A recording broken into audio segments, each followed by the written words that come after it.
Journal de l'archiviste, 6354e jour après l'incident. Aujourd'hui, on a regardé les informations en espérant des nouvelles sur la grande interdiction. Hélas, comme d'habitude, rien de nouveau à part quelques faits divers intéressants. C'est ici, dans cette charmante banlieue résidentielle, que le corps du petit Jean-Édouard, 6 ans, a été retrouvé dans le coffre de sa voiture où sa mère l'avait oublié depuis 4 ans. C'est sa grand-mère, inquiète de ne pas le voir rentrer à la maison, qui a alerté... Dites, vous auriez pas des films sur des faits divers comme ça?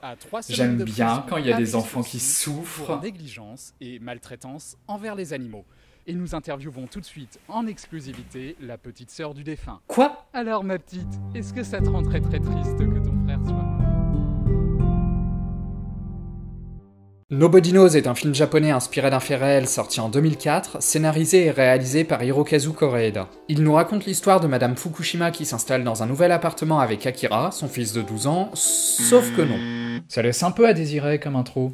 Parce qu'en réalité, Madame Fukushima n'a pas juste un enfant, mais 4. Akira a 2 petites sœurs et un petit frère, mais la mère a dû les cacher pour qu'on accepte de lui louer un appart. Ouais, alors je suis loin d'être spécialiste de la question, mais il semble qu'il soit très difficile d'obtenir un logement à Tokyo, et qu'il faille alors obéir à des règles assez strictes sur le nombre d'enfants, les animaux domestiques, et en fait un peu tout ce que le proprio peut imaginer. Comme à Paris en fait. C'est d'ailleurs à cause du bruit que faisait le petit frère qu'ils ont été virés de leur ancien appart, donc ouais, vraiment, on plaisante pas avec ça.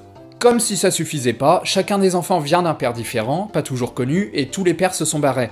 Tout ça pour dire qu'à part la mère, à peu près personne n'est au courant de l'existence de ses enfants. En d'autres termes, la famille Fukushima n'est pas ce qu'on pourrait appeler une famille nucléaire. Oh la vache. Afin d'entretenir le secret, Akira mis à part, les enfants ont interdiction de sortir, même sur le balcon. Et comme la mère est absente toute la journée, c'est aux 2 aînés de s'occuper des 2 autres. Mais à part ça, tout va bien. Je veux dire, sorti du fait qu'il y a 3 gosses enfermés dans un tout petit appart, tout va bien. Mais non, monsieur le juge, je sais bien que je l'avais attaché dans la cave et que j'avais électrifié la porte d'entrée, mais je vous garantis que mon fils allait bien. Mais c'est pas tout à fait faux. Quand la mère est là, elle est très gentille, et les enfants ont l'air plutôt heureux, même si les 2 aînés se rendent bien compte qu'il y a quelque chose qui cloche très sérieusement dans leur famille. La mère est montrée comme paumée, irresponsable, crédule et irréaliste, mais pas comme mauvaise. Tout va bien, mais pas pour longtemps, parce qu'un matin Akira découvre un mot de sa mère qui dit qu'elle doit partir pendant quelque temps, qu'elle lui laisse un peu d'argent, et que je compte sur toi, bonhomme, prends soin de tes frères et sœurs. Après tout, vous êtes juste 4 enfants seuls dans un HLM et personne sait que vous existez, qu'est-ce qui pourrait mal se passer, franchement? Allez, bisous, en mon absence, tu es le pilier central des Fukushima. Vous allez arrêter avec ça? Elle revient 1 mois plus tard. C'est long, 1 mois. D'ailleurs, il y a l'automne qui a eu le temps d'arriver en 1 mois. Elle revient 1 mois plus tard, alors que les enfants commençaient à manquer d'argent, en se comportant comme si elle venait tout juste de partir. Et la vie reprend son cours à peu près normalement, mettez d'énormes guillemets anormalement. Et à ce stade du film, on peut encore se dire que, bon, ok, en étant très tolérant, ça va encore à peu près. Certes, je lui ai coupé les jambes pour pas qu'il s'échappe, mais il était très heureux. D'ailleurs, il pourrait vous le dire lui-même. Enfin, sauf que j'ai dû lui couper la langue, parce que sinon il faisait trop de bruit, mais... Alors, vous me relaxez ? Mais quelques jours plus tard, la mère part de nouveau. Elle explique à Akira qu'elle a un nouvel amant, quelqu'un de très gentil, qui acceptera sans doute de s'occuper de 4. Elle dit sans doute parce qu'en vrai, elle lui a pas encore parlé de ses enfants. Parce qu'il est gentil, mais bon, on sait jamais. Et à ce stade-là, n'importe quelle personne à peu près futée a bien compris que... Ah, mais vous allez vous faire abandonner, les mômes! On n'est pas censé sourire en disant ça. Désolé, lapsus facial. D'ailleurs, Akira lui-même commence à sentir que ça va mal tourner, surtout quand il voit que sa mère n'est pas revenue pour Noël. Il appelle à son boulot et apprend qu'elle a démissionné, puis il réussit à contacter l'amant dont elle parlait et découvre qu'elle s'est remariée et a changé de nom. Je suis sans famille et je m'appelle... Akira. Il décide de ne pas le dire aux autres afin de leur laisser un peu d'espoir, et il leur offre même des étrennes de Nouvel An en faisant croire qu'elles viennent d'elle. Et le jour de l'anniversaire de la cadette, il lui fait un super cadeau en la laissant aller dehors de nuit pour regarder passer le monorail. Il promet même qu'un jour ils prendront la ligne pour aller à l'aéroport regarder les avions. Mais moi je voulais une PS4 moi. Le temps passe peu à peu et la situation se dégrade. L'appartement est de plus en plus en désordre, l'argent s'épuise, l'eau et l'électricité se font couper. Akira se rend bien compte que l'appart devient invivable et que les règles imposées n'ont plus aucun sens puisque leur mère ne reviendra jamais. Du coup, il décide de laisser enfin ses frères et sœurs sortir en plein jour et ils passent désormais leur journée au soleil dans un petit parc. Oh, c'est mignon, les mignons petits SDF. Et c'est là qu'on se rend compte d'à quel point la réalisation était devenue oppressante. Jusqu'à présent, les lumières et les couleurs avaient tendance à être très ternes, la caméra et les personnages bougeaient peu, et les décors donnaient toujours une sensation d'enfermement. Bon, pour les scènes d'appart, ça paraît logique, parce que, une partie des personnages étaient littéralement enfermés dedans. Mais même en extérieur, le cadre était envahi par les bâtiments et les rues grises, et on ne voyait que très peu de ciel ou alors de nuit. Akira pouvait sortir, mais malgré ça, il n'échappait pas à son enfermement, il n'y avait pas de fuite possible.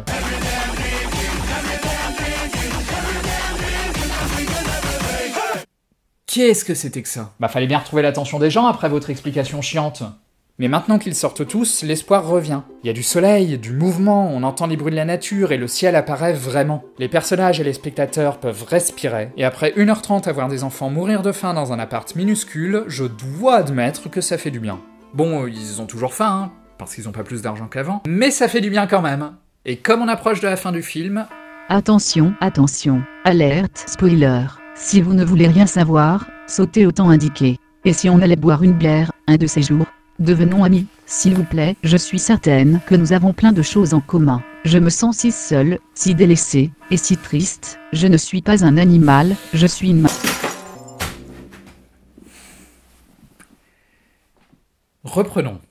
Au parc, ils font la connaissance de Saki, une collégienne qui fait l'école buissonnière et qui se lie d'amitié avec eux. Ils passent leur journée ensemble, elle joue avec les 3 plus petits, et Akira a enfin quelqu'un à qui se confier. Elle veut même les aider à gagner un peu d'argent en allant au karaoké avec un vieux pervers. Papa! Ce qui met Akira super mal à l'aise. Du coup, il s'enfuit en courant et s'enferme de nouveau dans l'appart avec les autres pour être sûr de ne pas la revoir. Cette respiration dans le film aura donc duré un petit quart d'heure, et par contraste, la sensation d'enfermement se fait encore plus forte. Le soleil, qui était un symbole de liberté juste avant, ajoute maintenant lui aussi à la pression. Il devient trop fort, la chaleur est écrasante et les couleurs jaunâtres. Et pas jaune joyeux, c'est plutôt jaune mauvaise dialyse. Un jour, alors qu'Akira est absent, la cadette monte sur une chaise pour attraper quelque chose, tombe et meurt. Désespéré, Akira retrouve Saki et ensemble ils enterrent la fillette dans une valise, près de l'aéroport où il avait promis de l'amener. Résumé comme ça, on peut se dire que c'est un peu cucu, mais je pense qu'il faudrait être franchement cynique pour ne pas être touché à ce moment du film. Donnez-moi leur adresse, je veux les aider, je veux leur envoyer une valise neuve pour enterrer le prochain. Et jamais les plans n'ont été aussi épurés, même pendant la parenthèse avec Saki. L'eau et le ciel donnent une sensation d'espace et de possibilité d'évasion, comme si en mourant, la petite avait enfin pu échapper à l'univers dans lequel elle était enfermée. Vous voulez dire que c'est une fin heureuse ?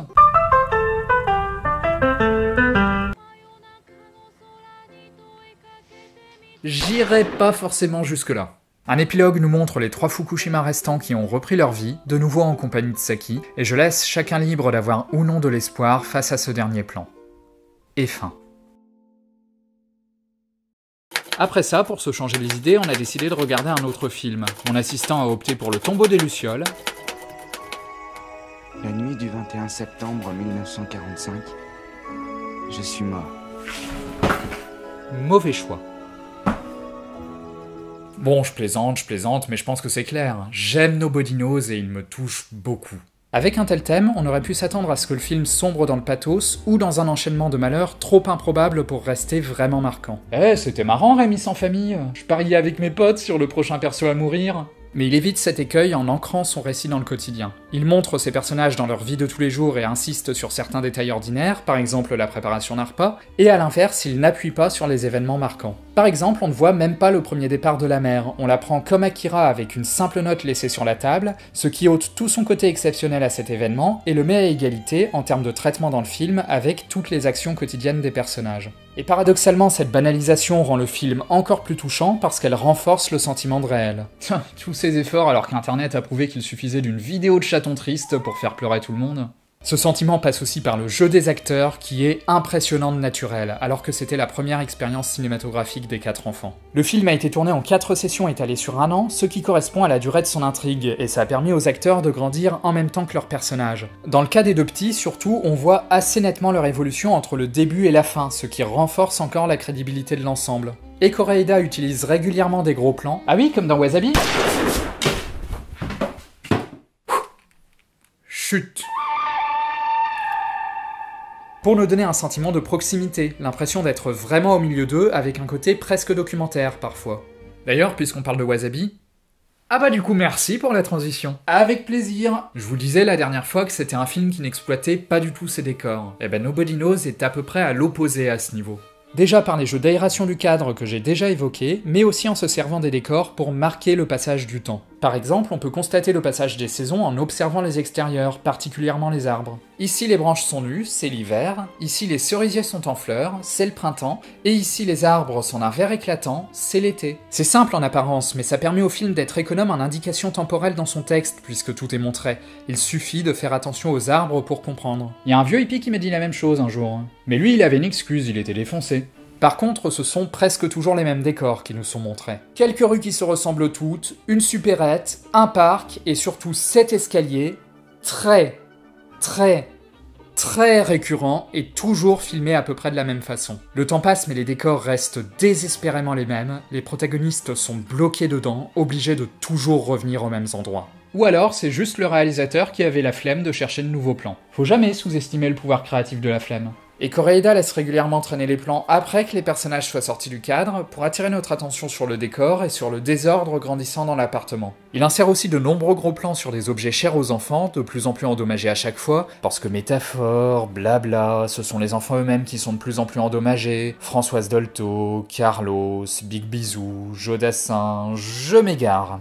Pour reprendre rapidement Gilles Deleuze, un philosophe que je n'aime pas beaucoup, y a pas à dire, hein, vous savez comment vous vendre. C'était ironique. Ta mère! Désolé, je vous ai interrompu, je crois. Pour reprendre Gilles Deleuze, donc, le film est rempli d'images-temps, c'est-à-dire d'images sans action qui deviennent des manifestations directes du passage du temps. Au cinéma, on est surtout habitué à avoir des images mouvement, c'est-à-dire des images déterminées par les actions. Une action a lieu dans le cadre, la caméra suit cette action, et si elle s'achève ou que le personnage sort du cadre, alors on change de plan. Le montage et donc le temps du film dépendent des mouvements.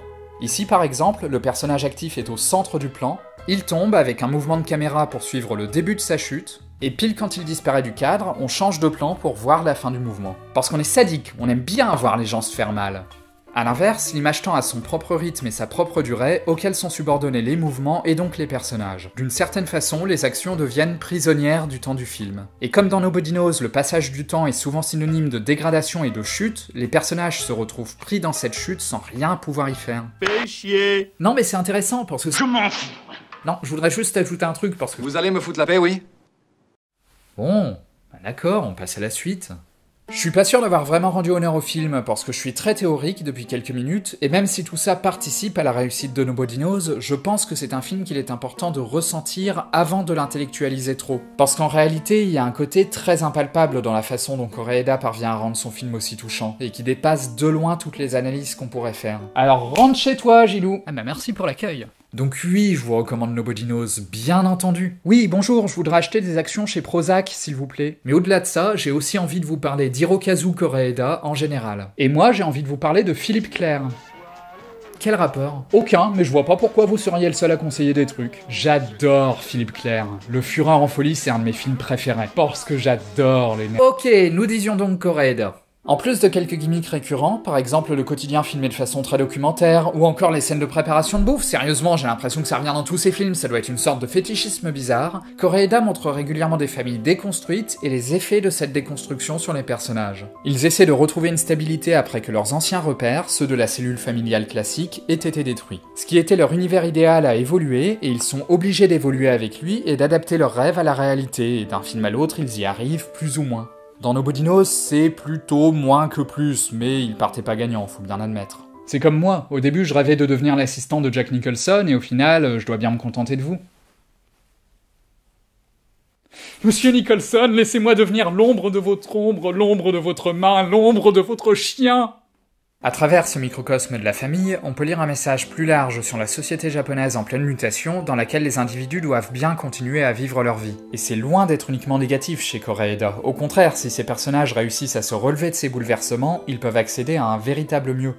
Alors, je généralise un peu, tous ces films ne sont pas sur ce modèle. Il a par exemple fait un chouette film sur l'après-vie où une équipe de ciné reconstitue les souvenirs des morts, et un film sur une poupée gonflable qui se la joue Pinocchio, prend vie et découvre le monde des hommes. Vous pouvez me le prêter, celui-là ? C'est pour... c'est pour l'étudier. Donc Nobody Knows, qui est déjà un film touchant et très réussi pris individuellement, prend encore plus de sens au sein de la filmographie de Koreeda. D'ailleurs, on peut voir Notre Petite Sœur, sortie en 2015, comme son reflet lumineux. Ça parle de 4 sœurs plus ou moins abandonnées par leurs parents qui vivent ensemble dans une grande maison, et le film les suit sur un an au rythme des saisons, ce qui a entraîné un tournage en plusieurs sessions étalées sur une année, comme pour Nobody Knows. Mais dans Notre Petite Sœur, les personnages sont bien plus matures et aptes à s'occuper d'elles-mêmes, elles ne sont pas abandonnées de tous, et la maison est un espace de bonheur et de sécurité, plus une minuscule prison. À partir d'une base et d'une narration similaire, Koreeda construit deux récits finalement très différents, mais qui se font écho et s'enrichissent mutuellement. Vous savez, si ça vous plaît tant que ça, les chroniques familiales, j'ai les photos de mes vacances chez Tati Gisèle, ça vous fera 3 mois d'émission.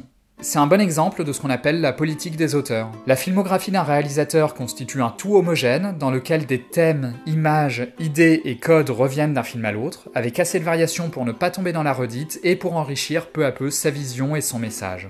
Bon, évidemment, c'est une théorie très idéaliste, et je pense que dans les faits, il est très rare que tous les films d'un réalisateur soient à la fois réussis, cohérents avec son œuvre et pertinents au sein de celle-ci. Mais vous voyez l'idée. Moi, des compromis artistiques, j'en ai jamais fait et j'en ferai jamais. Et je suis pas comme tous ces faux culs là qui parlent de la famille et des enfants pour faire chialer dans les chaumières. Non. Moi, je consacre mon œuvre à un vrai thème original. La cinématographisation des grands théorèmes de mathématiques appliquées. Alors là, il y a de la recherche, là, il y a de la profondeur. Et tant pis si les producteurs sont pas contents. Je suis intègre, moi, je capitulerai pas face au capital. Et vous avez fait combien de films au total ? Un seul court-métrage de 3 minutes, mais il est vachement intègre avec lui-même. Et après avoir passé le dernier épisode à vous parler d'un film dans lequel le réalisateur s'était mis complètement en retrait pour s'adapter au projet d'un studio, j'avais envie, de façon peut-être un peu simpliste, voire même complètement débile, n'ayons pas peur des mots, de simplement vous présenter l'œuvre d'un réalisateur que j'aime particulièrement, qui lui cherche vraiment à s'exprimer à travers ses films, en espérant vous avoir donné envie de le découvrir à votre tour. C'était l'Archiviste, merci d'avoir suivi mon journal, et à bientôt.